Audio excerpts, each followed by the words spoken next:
Hey there. So today I'm doing a bit of learning of logic gates. As you can see, I'm just giving myself a ton of time. I want to learn logic gates so I can just do it solo when I'm normally just solving bombs. And yeah, so as you can see, we're going to be going in. I might as well also give an overview of what logic gates is. So as you'll see here in a moment, logic gates is basically there are 8 different inputs that you can see on the far left that go into 4 different gates, and then those gates have outputs that have 4 outputs that feed into 2 gates that feed into 1 gate that then you have to check to make sure that it's on, but you can't see the outputs of those final 2 gates as you're doing it, which is where the fun comes in.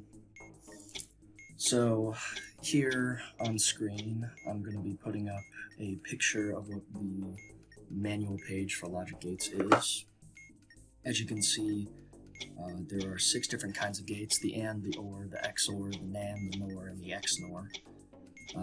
And they all have their own properties. So AND gates, if both inputs are on, then the AND will be on, and that is the only time that the AND is on. The OR is on if at least one light is on, so it could be one or it could be both of them, doesn't matter which. The XOR, or the exclusive OR, it is only on when only one node is on. The NAND is the not of the AND, and so it is on when both of them are off or only one is on, so it's like the opposite of an AND. Same case with a NOR. The NOR is the opposite of the OR, so it is only on when everything is off. And then the XNOR, finally, is the opposite of the XOR, which is only on when either both of the inputs are on or both of them are off, so they just have to agree, and the XNOR will be on. And then you can also see on the diagram that each of those have their own little +1, +2, +3, etc., and then they all go in a chain. And the way that you solve logic gates, as you kind of see me do in the bottom right corner there, is you cycle through all your inputs to figure out what your A, B, C, and D gates are, and then it's a matter of figuring those out.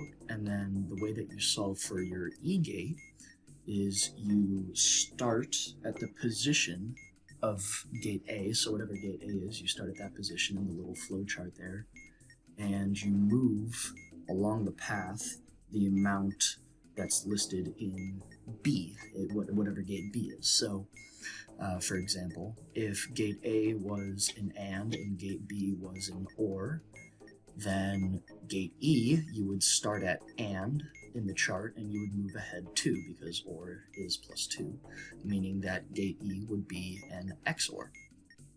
Now, you can see that there are only 6 gate types and that there are 7 gates on the board there, and so that means that one of them will be a duplicate, and all other gates will only be used once, and then there will be 2 of another type of gate.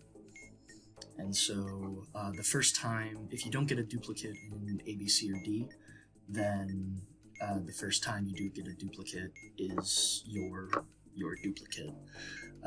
So there will always be like a double up of something.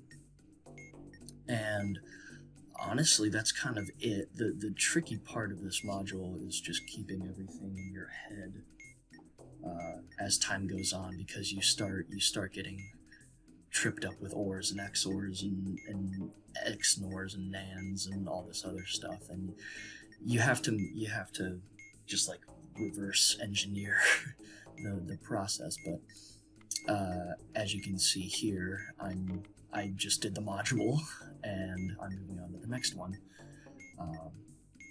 I didn't have any microphone input, so you can't just hear me rambling about XORs and NORs, but you can kind of see me going through and figuring out which gates are which, and then you figure out your E, your F, and your G gates, and you just kind of go from there.